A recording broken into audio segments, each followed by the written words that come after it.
Hi guys, it's Penelope in London, and I'm just looking at the chart of the 31st of August 2020, and I'm just going to push this chart, Solar Fire. I'm going to take a little view of the next month ahead and just show you a few things that are taking place. I do read charts, so do check my booking page out below, and please subscribe if you haven't before, because I'm coming out with regular videos. I will be doing more of an update on this. The other thing I do as well on my channel is that I help people that have been through trauma, and we look at the chart and are able to link in of looking at how to heal, like, you know, through Chiron, the wound, and Saturn and the Uranus. All of these symbols show us, you know, what we can work on in life and what we are evolving. So it's a beautiful form of using something to understand ourselves as well, to know ourselves. So let's have a little look at this chart right now. I'll just run through the planets. If you're not aware, that the sun at the moment is in Virgo and it's at 8 degrees, and we've got Mercury is also in Virgo. So we're sorting out things at the moment in our minds, putting things in order somewhat with the Virgo, paying attention to details. We've got Jupiter, Pluto, Saturn in Capricorn, and they're all retrograde. We've got the moon right this moment, and it's in Aquarius, but the moon takes 2.5 days to move through 30 degrees of the sign. We've got Neptune in Pisces, retrograde, and we've got Chiron, which is the wounded healer, in Aries. And this is a time when we're healing ourselves as this moves through the sign of Aries. We've also got Mars, which is going to go retrograde on the 9th of September for 10 weeks. And that's at 27 degrees of Aries. But when it gets to 28, it's going to go back to 15. And for 10 weeks, and then it will go forward again. So it's going to be, Mars is actually going to be in Aries. It goes retrograde every 2 years. It's going to be here in the sign of Aries up until January, about, I think it's the 7th. We've got Taurus, in Taurus, we have Uranus, and Uranus takes 84 years to move around the chart. The last time that would have been there would have been, I think, Second World War, which is fascinating on history of understanding how we're sorting out resources right now. As astrologers, we've seen the whole 2020 thing. We knew what was going to play out, that there would be a complete breakdown of structure because of this symbolism here. And as Mars moved over those planets earlier this year, it activated all of these, and things started coming in, and with the aspects as well, the way the planets speak to each other. And then we got the North Node, which is in Gemini, and the node takes 18 years to move around the chart. So the node, which is our life path, takes about 1.5 years a sign. And then we've got Venus in the sign of Cancer at the moment at 23 degrees. So if we look here briefly, we've got this symbolism here: Saturn, Pluto, Jupiter opposing Venus, which is our needs, and Cancer in the sign of Cancer. Cancer is ruled by the moon, and the moon is our emotions. So we're really doing some inner work at the moment and maturing. And then we've got some aspects going on here which I want to address.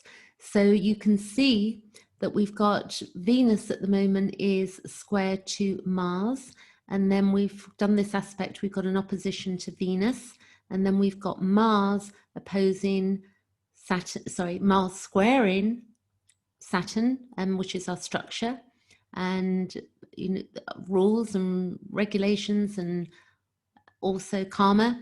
And we've got Pluto, birth, death, transformation, and all that's unconscious in us. And then we've got Jupiter, which is to do with overseas travel, philosophy, higher education, spirituality, religious belief systems, and such like. And we've then got these beautiful trines to Mercury currently, which is quite beautiful. And I just want to take this forward now, because on the 25th, from the 25th until the 7th, we've got the trine to Mercury. So we've got Mercury trining Saturn, Pluto, and Jupiter until the 7th of September. which is worth knowing. On the 1st of September, I'm going to take this chart forward by days. 1, 2, 3. Let's go. Whoops, 1st of September. I'm jumping ahead here. All right, so the 1st of September, we've got this trine going on with the sun. So you can begin to see the sun. If you look at the sun here, I'm going to show you as I go forward. We've got the sun trining Mars, and we've got the sun trine to, Uranus there. So then if we go forward by a few more days, I want to get the sun. You can see here, 5th, 6th, 7th. This is what I wanted. We've got a trine. We've got a Earth trine going on, which I'll look more into. I've got to educate myself a bit more on this, but we've got this Earth trine going on at this time. So we've got the sun, we've got the moon, and we've got the Jupiter down here. So you can see, so this is really interesting what's going on. And the 7th of September, that will take place. And I think, let's go forward to the 8th. We've got it there, and then it sort of disappears. On the 6th of September, we got the trine Sun to Pluto, Saturn, and Pluto and Jupiter. You can see there. We've got this going on, which is quite nice. And we've also got the Sun trining also Uranus up there. And then on the 11th of September, we're going to have the Sun opposing Neptune, but it's going to still be trining Pluto, Jupiter, and Saturn. So I'm going to jump ahead to the 11th. 1, 2.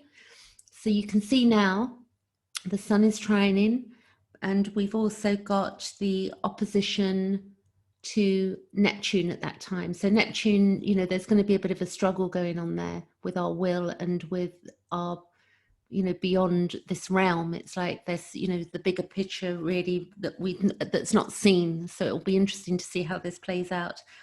This is not, I'm not really explaining deeply here the aspects, but I'm just showing you because it's good to understand what solar fire can do as well. And once we understand as astrologers, depending on how advanced you are, once you understand the planets and the signs and the archetypal understanding, then you can once you know what a trine is and a square is and an inconjunct is and all of these aspects inside, then you begin to add up the total meaning of what a chart actually is trying to tell us. On the 19th of September, we're going to have a T-square. So I want to look at this. I'm going to jump ahead.